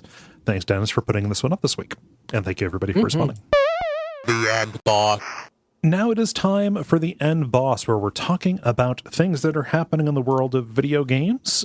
Jala, what's the story that you brought? So, patents exist everywhere. And in the world of video games, it's no exception.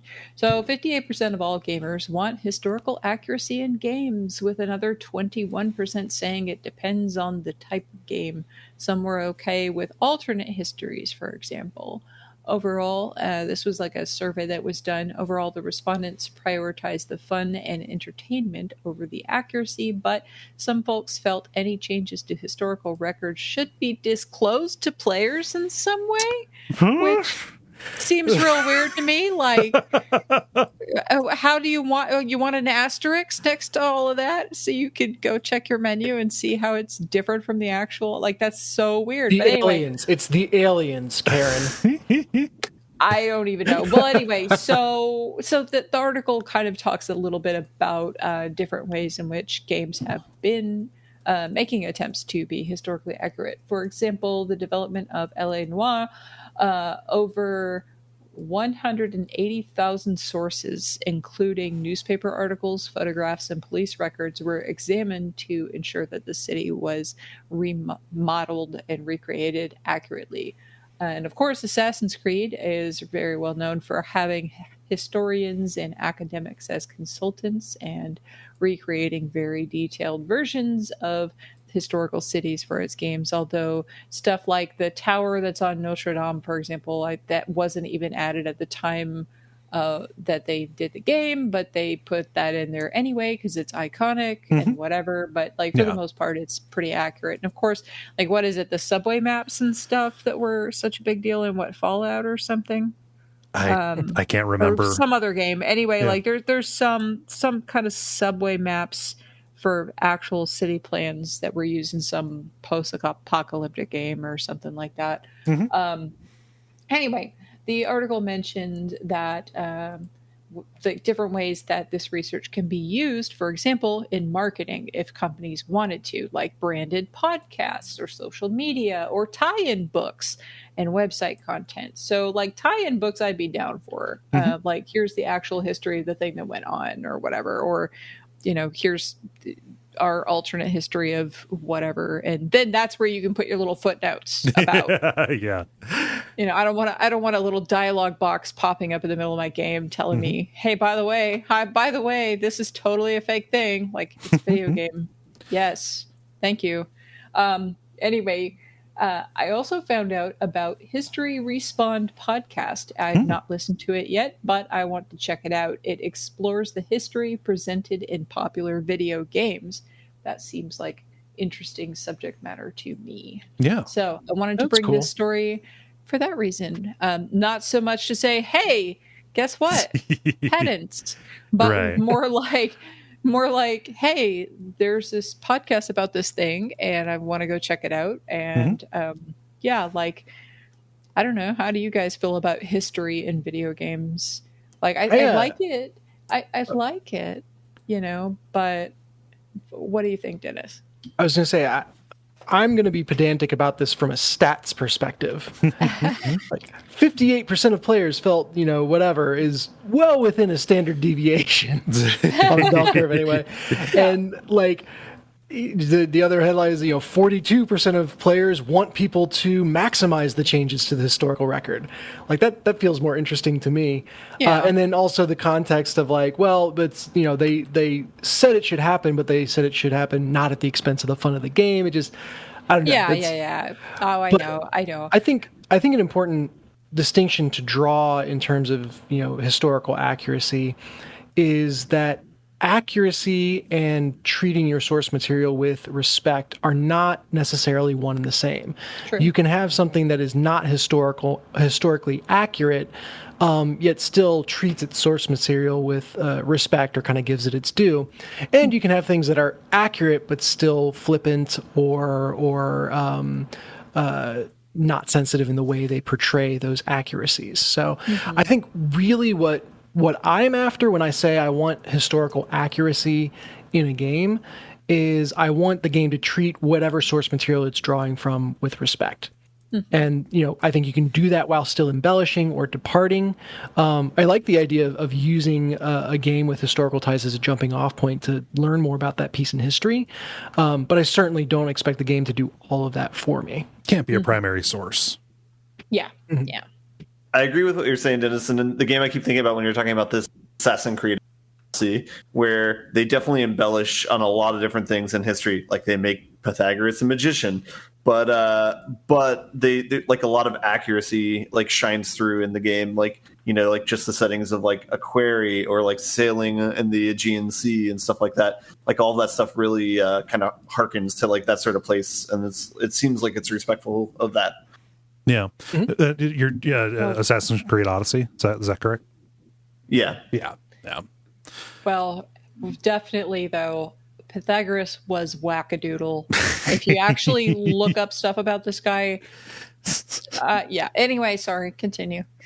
Don't get me started on Pliny. But yeah, no, I generally prefer what's fun. I think that it's I'm pretty much in line. I'm always my ears perk up when somebody starts talking about historical accuracy because it runs into the stuff we were talking about at the beginning with Battlefield 1, and it's like just oftentimes an appeal to history is an appeal against any kind of things that feel like modern, but it's actually you're making this into an identity thing because obviously it was all white men and this has to be a game about white men when that might not have been the case. So I tend to keep my ear open for if that might be what somebody's talking about, but I generally prefer fun, but also history makes for interesting subject matter, and it's cool if they can be accurate. Oh, yeah, for sure. But it's like I'm sitting here and I'm thinking about it, and I'm like, would I have more fun in Dishonored if it was in a historically accurate place? Ooh, I don't think I would have any more fun. Yeah. Potentially less fun because, like, say in Dishonored 2, the crazy lab place is like pretty baller, but I'm pretty sure that's not an actual thing anybody has ever conceived of building. Yeah. So like an example of this in LA Noire that I think is actually like pretty good is a major set piece, quite literally, in that is the set for the D.W. Griffith film Intolerance. And that was shot in like 1916 and the game takes place in 1947, I think. It's post-war. That would not have been up. However, it is, it was this gigantic set that was up for a very long time and would have been, really it's just there because it was a cool thing to play this mission on. It's fine. Also, there's a codex in the game that says, yeah, this wasn't here at that time, but wasn't that mission fun? Running over this, Yeah. Rule of fun. Yes. Yeah. So I've got one. HBO is slowly announcing production details for the Last of Us television show. And they made a casting announcement that I think is actually inspired, really.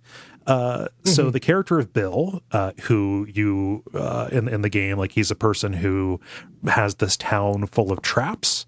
Who Joel goes to meet him, and you have to fight your way through his traps, and he's real gruff, kind of a loner survivalist kind of guy. They announced who would be cast as Bill in the story, and it's Nick Offerman, the actor for Ron Swanson from Parks and Rec, and that is just a really good fit that is inspired casting, in my opinion, and I think it is the casting decision that has made me the most interested in this show. Previously, I was a little bit like, yeah, I feel like I got that story. It's the game is cinematic enough. Nick Offerman is a good and entertaining actor, so I'm curious to see what he brings to that role, which is, funny, but also has a certain amount of poignancy and tragedy to it. Yeah, I mean, everything in that universe is going to stab you in the gut at some point with just really wrenching stuff, and his character, even though it's comic relief, is no different. The weird thing to me is from what I've seen, it seemed like they had found someone for the role. And then that person, Con O'Neill, which I looked him up. I didn't recognize him from anything. Yeah. But Nick Offerman is replacing him because Con O'Neill had a scheduling conflict. Yeah. Which could be true, but my cynical side goes like, oh, they were just able to find Nick Offerman. Yeah. Yeah. Like Con O'Neill has several episodes for the show listed on his filmography already. Oh wow, they must have shot. That's what's surprising me is that either means he was a little too hasty, or the internet was a little too hasty in adding him, or he actually did significant work on this that's going to get retaken, which is a little bit sad, but also Nick Offerman. Yeah, it's Nick Offerman, and that happens quite frequently too. Can I also express some cynical sentiment? Yes. I also just connected that both the Last of Us and Uncharted are. So it's like maybe somebody at Naughty Dog was just like, "Fuck it, like we're making things now. Like I don't care about quality. Like just push it out." They saw the writing of Arcane on the walls and are like, "Oh, this is a thing." Yeah. Obviously, it had to be in production for a while, and Sony has famously been working on Uncharted. I was going to say Last of Us forever, but certainly the recent successes have lit a fire under various studios' asses. Yeah, and these stories, those stories and publicity can play off of each other. Now, if the Uncharted movie comes out and it is shit, that will be bad for the show, and vice versa. But I think with the cast, and also, I mean, just a TV show is such a better choice for adapting a video game anyway. Yeah. Speaking of, I mean, we're all going to watch it, right? So I'll give it a shot. If it's hopefully I won't hate it. Yeah. Speaking of Naughty Dog and Uncharted, Dennis, what is going on with Uncharted? Yeah, I didn't mean to make this the Naughty Dog cast. But a little fun promotion as they are coming up on the Uncharted movie is that if you upgrade to the PS5 version of any of the games, Thief's End or Lost Legacy, you get a free movie ticket to the Uncharted movie. So you do have to be in, I think it's the US, UK, or somewhere else relatively large marketed. But it's a nice little extra. And in general, I think it's cool what they're doing, because if you have either Uncharted 4 or the kind of spin-off game Lost Legacy, you can upgrade to the PS5 bundle that has both of them for $10. So you can basically get double the game for one if you've only bought one of those. But the kind of crappy thing is that in the process of doing this, they are delisting those games from the store. So you now are not able to buy the basic version of them anymore. Oh, weird. Which I don't like. And then the other weird thing is, if you own the games as a physical copy, you can still do the $10 upgrade, but you'll still have to put that physical copy in every time you play. Weird Meaning and bad. if you have a no disk drive PS5, you're SOL. Yeah. Ugh. So that kind of sucks. So and messy. it's just these weird growing pains of getting away from physical media. And that, hellish march that is happening, and I don't think we can really stop, but we're seeing these kind of weird things happen with it. I can't stop it, but I can fight it. It'll go the way of the record player. Or wait, I mean the CD player. Oh wait, no, the cassette tape. Oh wait, no. Oh god, people like all these things. Shit. Yeah. Progress. No, progress has been really good on the whole. So, the not to make everything a kid story, but I thought of something talking about Naughty Dog. Because earlier today, Milo was asking over and over again, can we listen to the Christmas song about the Naughty Dog? Okay. And I was not able to make that connection on my own. I don't know if any of you guys are able to make it initially. No, I can't. Then he goes, the one in Spanish. Oh, Feliz Navidad. Yeah, there we go. Naughty Dog. Oh, geez. Oh man, I love any of those little kid mishearing things. Yes, that was fun. That's good. And finally here, Ben, what synergy is Wizards of the Coast getting up to? Yeah, this is something that's really cool. I didn't know they were going to do this, but over the summer they had a magic set come out called Strixhaven, which was D&D themed. Mm-hmm. And so mechanics in the magic set were, about going through a dungeon and stuff like that, and like having rolling D20s and stuff like that. They integrated a lot of components of D&D into the magic mechanics. Ooh.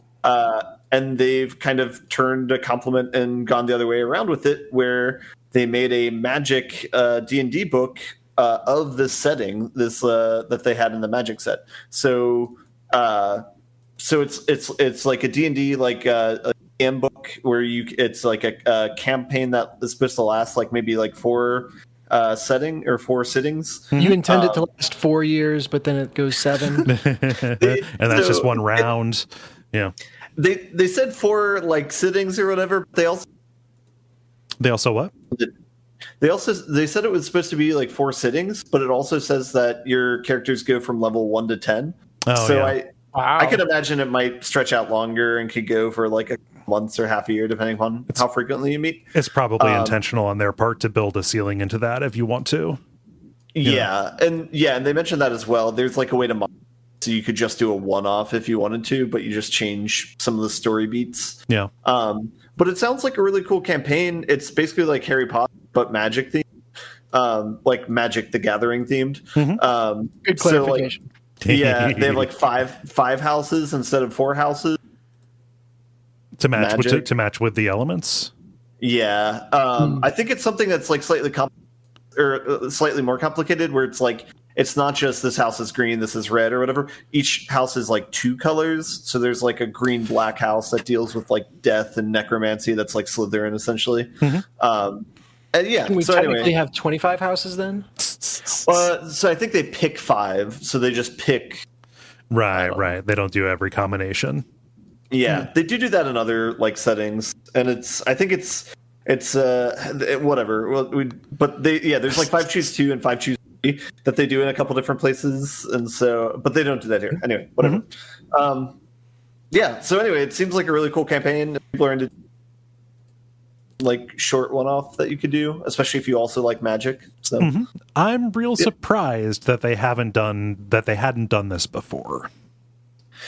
I know that there's like some degree of crossover with them, but I don't remember to what extent. It's been real subtle, I think. Yeah.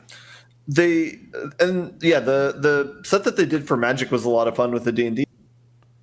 Like, they had like original D&D books were kind of mechanics in the Magic set that you could use and that you could like go through. So it's cool to see. I mean, they're both under the same company, so it's not like it's 2, different people paying compliments to one another. It's kind of someone patting themselves on the back, right. But it's still like cool to see the integration and the crossover. It's kind of fun, and that it was done well. It wasn't just a cash in. If they wanted to cash in on this, they would have done it back in like 2001 when Wizards bought TSR. Yeah, sure. Yeah, I'm going to go on record as not liking the everything is a multiverse.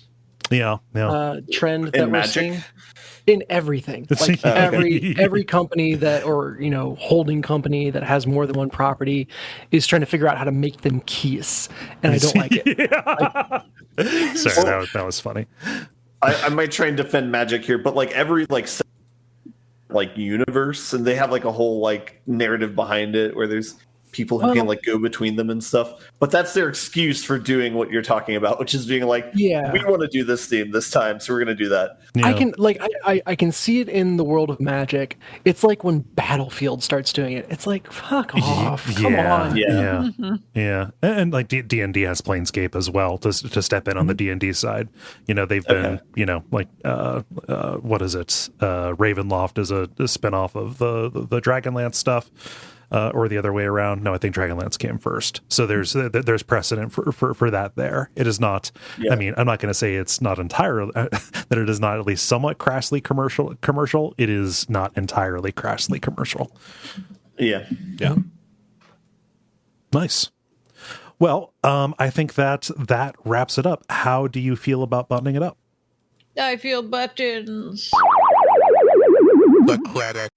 Thanks so much, everybody, for listening to this episode of The Level. Like I alluded to at the beginning, Duckstream is coming up. It is the next weekend after you're hearing this. We're going to be announcing a schedule, the big event that we are planning. We're going to be doing, can we announce this, Jala? Yeah. Yeah. We're going to be doing a kind of a tabletop campaign, kind of like we did for your birthday. It's going to be Adam Bucheri DMing for us again, right? Mm-hmm. Yeah. Correct. Yeah. So it's going to... Oh, good. It's going to be kind of a fast and loose version of Kobolds Ate My Baby, which mostly I just like the fact that you play kobolds and that they are drawn in such a cute way. I just want reasons to draw very cute kobolds doing silly things and dying a lot. And we played a test game and it was super fun. So looking forward to playing that with you guys on stream. It'll be a good time, and we're doing it for a good cause. So watch for details on that, and hang around the entire weekend. Spread the word, participate in chat, even if you are unable to donate money, which we understand if you are not. That is it's an event that we're doing to raise money for the Trans Active Gender Center. I think this is the 7th or 8th one we've done. Time is meaningless. But yeah, it'll be a good time. Otherwise, though, the stuff you can do to help us out. Don't want to belabor the point, so I think we can call it a night. Unless I'm forgetting anything huge. No. All right. So I've been Kole Ross. You can find me on Twitch at Duckfeed.tv. I've been Dennis Furia. You can find me at Deck of Wonders on Instagram. I'm Jala-chan in places. You can find me there, maybe. And I've been Ben Merkel. And stick around for some titles.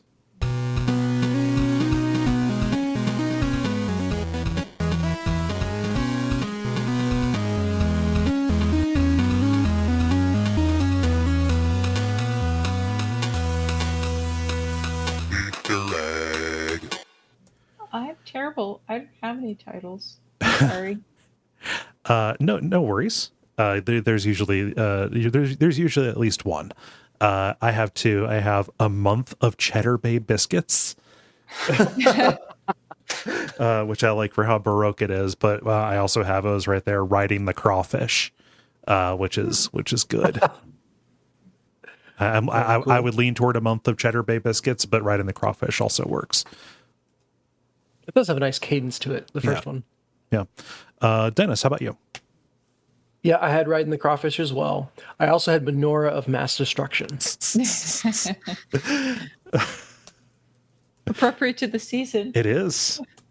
Hanukkah just ended, so. Yeah. Ben, how about you? I just had There's Menorahs Involved. Stop there.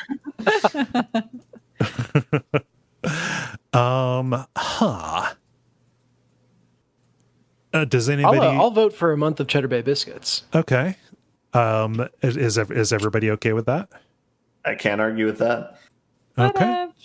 Okay, cool. A month of Cheddar Bay biscuits.